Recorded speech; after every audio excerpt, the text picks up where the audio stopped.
नमस्कार और स्वागत है आपका कथा क्षितिज में।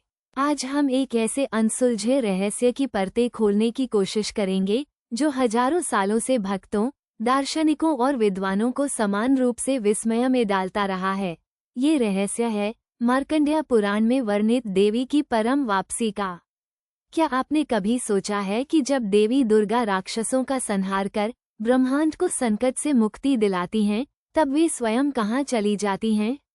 उनका अंतिम गंतव्य क्या होता है? कल्पना कीजिए, ब्रह्मांड पर राक्षसों का राज है। महिषासुर जैसे प्रचंड असुर अपनी असीम शक्ति और क्रूरता से स्वर्ग और पृथ्वी को आतंकित कर रहे हैं। देवताओं की शक्तियां क्षीण पड़ चुकी हैं, वे असहाय होकर त्राही त्राही कर रहे हैं। ऐसे में समस्त देवताओं के तेज से ब्रह्मा, विष्णु और शिव की सम्मिलिता शक्ति से एक अद्भुत तेजोमयी नारी का प्राकट्य होता है। ये है हमारी आदि शक्ति देवी दुर्गा, जिनका रूप अत्यंत भव्य, भयानक और मोहक है।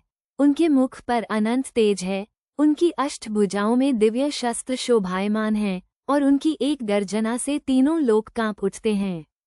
मार्कंडेय पुराण, विशेष रूप से उसका सबसे प्रसिद्ध अंश देवी महात्म्य या दुर्गा सप्तशती, हमें देवी के इसी अलौकिक पराक्रम की गाथा सुनाता है।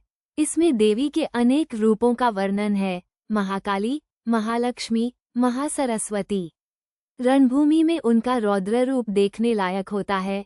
महिषासुर के साथ उनका भीषण महासंग्राम, चंडमुंड जैसे क्रूर दानवों का वध, रक्तबीज के रक्त से जन्मी दानव सेना का पलक झपकते ही संहार, और अंत में शुंभ निशुंभ जैसे अजेय समझे जाने वाले महाबलशाली दानवों का विनाश। देवी अपने दिव्य बल और असीम क्रोध से दुष्टों का नाश करती हैं, धर्म की स्थापना करती हैं और ब्रह्मांड को अधर्म के अंधकार से मुक्ति दिलाती हैं। लेकिन ठीक इसी बिंदु पर हमारा अनसुलझा रहस्य शुरू होता है। जब रणभूमि शांत हो जाती है, जब सभी असुरों का अंत हो जाता है, जब ब्रह्मांड एक बार फिर शांति की सांस लेता है, तब ये परम शक्ति, ये आदि देवी कहाँ चली जाती हैं? मार्कंडेय पुराण हमें उनके प्रकट होने का, उनके युद्धों का, उनकी विजय का विस्तृत और रोमांचक वर्णन देता है। प्रत्येक युद्ध, प्रत्येक चुनौती और देवी की प्रत्येक प्रतिक्रिया को इतनी जीवंतता से बताया गया है कि लगता है सब हमारी आंखों के सामने ही घटित हो रहा है। परंतु उनके लौटने के बारे में क्या वे किसी विशेष दिव्य लोक में लौट जाती हैं, जैसे कोई योद्धा युद्ध समाप्त होने के बाद अपने महल लौटता है? क्या वे अपने मूल निराकार स्वरूप में विलीन हो जाती हैं? या वे किसी ऐसे और आयाम में अदृश्य हो जाती हैं जो हमारी सीमित मानव समझ से परे है? पुराण सीधे तौर पर इस प्रश्न का कोई सरल, स्पष्ट उत्तर नहीं देता, और यही बात इसे इतना रहस्यमय और गहन बनाती है।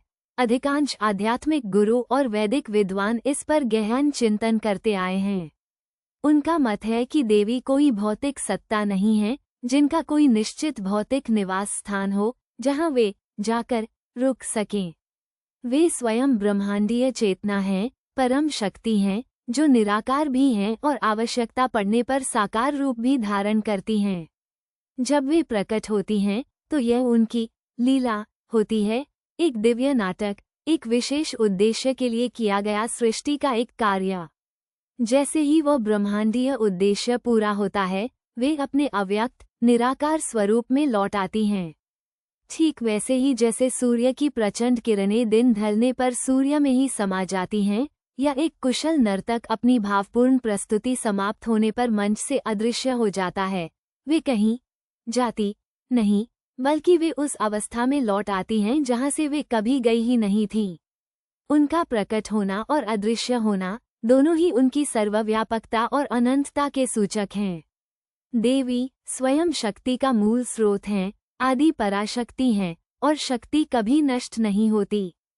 वो केवल रूप बदलती है, अपनी अवस्था बदलती है या कुछ समय के लिए सुप्त हो जाती है। जब ब्रह्मांड को पुनः उनकी आवश्यकता होती है, जब अधर्म फिर सिर उठाता है, तो वही परम शक्ति पुनः किसी नए रूप में, किसी नए अवतार में प्रकट होती है। यह एक अनंत चक्र है, सृष्टि, स्थिति और संहार का चक्र, जिसका संचालन स्वयं महादेवी अपनी दिव्य इच्छा से करती हैं।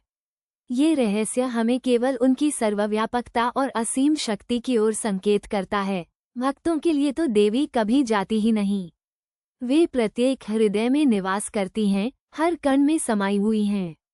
उनका रणभूमि से अदृश्य होना केवल उनकी लीला का एक अंश है, ताकि हम उनकी अनंतता और असीम स्वरूप को समझ सकें। ये हमें सिखाता है कि देवी किसी एक मंदिर, किसी एक मूर्ति या किसी एक स्थान तक सीमित नहीं है।